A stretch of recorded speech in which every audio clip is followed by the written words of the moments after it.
Konten horor. Pasti kalian tidak asing lagi dengan konten yang konsepnya mengusung paranormal experience atau mengenal makhluk-makhluk yang tak kasat mata. Lalu bagaimana konten ini bisa begitu banyak dicintai oleh penonton-penonton di Indonesia? Langsung saja simak videonya.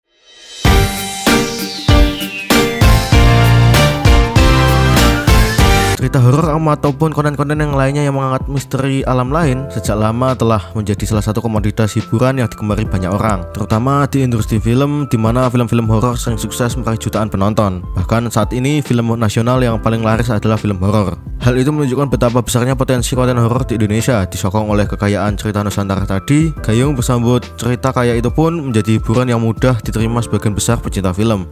Faktornya selain juga kultur masyarakat memang masih dekat dengan hal-hal berbau mistis, juga karena kualitas film-film horor itu sendiri yang ciamik. Di YouTube sendiri sudah banyak konten yang banyak mengusung tentang konten horor, dan apalagi makin kesini makin kesana banyak sekali konten horor yang makin rame viewsnya. Apalagi masih hangat-hangatnya di YouTube sekarang konten horor yang laris adalah konten berbagi kisah horor atau paranormal experience. Kalian yang belum tahu apa itu paranormal experience? Konten paranormal experience adalah cerita pengalaman horor yang pernah dialami oleh seseorang, di mana pengalaman tersebut pernah atau dialami seseorang oleh narasumber dan dapat dibuktikan dengan baik. Sangat mudah menemukan konten kreator yang berfokus pada konten horor di YouTube atau di TikTok. Salah satunya contoh channel YouTube RJ5. Channel RJ5 yang dimana konten ini berfokus memberikan pengalaman horor dari narasumber yang diundang ke channel beliau, dengan menjadikan kisah horor yang dialami oleh narasumber memberikan ketertarikan penonton untuk mendengarnya. Tak hanya channel RJ5 saja, YouTuber horor lain seperti Jurnalisa, Kisah Tanah Jawa, Lentera Malam, dan lain-lain juga memiliki jumlah pengikut serta penonton video yang cukup banyak. Hal ini mungkin akan memantik satu pertanyaan di benak kita.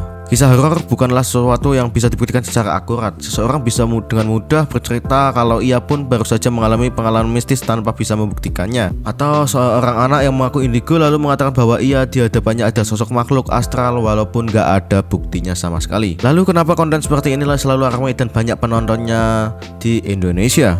Yang pertama, merasakan pengalaman yang berbeda dengan keseharian. Konten horor akan turut membawa penikmatnya masuk ke dalam dunia alternatif yang berbeda dengan keseharian mereka. Pengalaman gaib atau supernatural dalam konten horor ini akan dapat membuat penonton merasa seperti telah mencoba hal baru yang gak sama dengan rutinitas harian mereka. Selain itu, perasaan lega juga akan muncul setelah menstimulasi, misalnya jika konten yang ditonton berakhir dengan bahagia.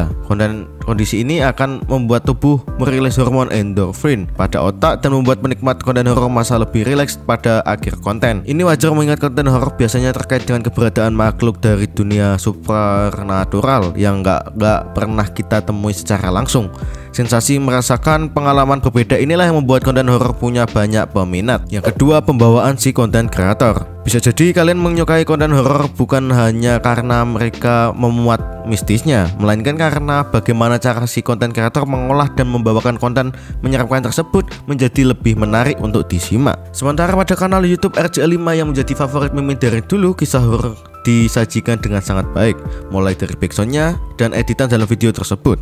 Sesekali diselipkan pertanyaan untuk narasumber supaya menambah pengalaman mistisnya. Yang ketiga, rasa ingin tahu penonton. Genre cerita horor yang tidak ada habisnya tentu saja mengundang rasa ingin tahu oleh para penyuka horor, karena banyak yang penasaran membuat semakin banyak pula pembuat konten cerita horor, karena memang disukai oleh laki-laki dan perempuan dewasa, dan memungkinkan juga anak remaja yang sudah mulai suka baca cerita horor. Dalam cerita horor, tentu saja orang-orang akan penasaran bagaimana alur ceritanya, karakter yang dia ada di dalamnya, dan apa yang terjadi serta misteri apa yang diceritakan. Mungkin saja cerita misteri yang belum pernah didengar sama sekali dan pernah terjadi, bahkan cerita-cerita misteri yang mungkin tidak masuk akal tapi diceritakan dalam konten horor tersebut. Pada akhirnya kalian tidak lagi bertanya-tanya apakah kisah itu nyata atau tidak, karena yang kalian cari adalah hiburannya. Pertanyaannya bukan lagi tentang apakah kisah horor itu benar-benar terjadi, tapi apakah kisah itu diceritakan secara menarik dan bisa mengisi waktu luang sebagai hiburan. Seringkali konten kreator horor akan mengingatkan penonton bahwa percaya atau tidak percaya adalah pilihan mereka yang menonton.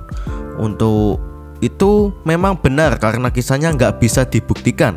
Silahkan percaya kalau hal-hal di luar nalar dalam konten itu memang sungguh pernah ada, tapi menganggapnya sekedar dongeng penghibur juga nggak ada salahnya juga. Namun itu semua kembali ke diri penonton masing-masing. Ada yang memang awalnya suka horor, ada juga yang penasaran, bahkan ada juga yang sebenarnya takut tapi mencoba berani karena rasa ingin tahu yang begitu tinggi. Dan itulah mengapa konten horor begitu dinikmati di Indonesia dan memiliki view yang sangat banyak. Jika ada salah kata kata atau dalam pengeditan Mimin minta maaf karena Mimin tidak sesempurna kalian sebagai manusia. Jangan lupa subscribe dan sampai jumpa.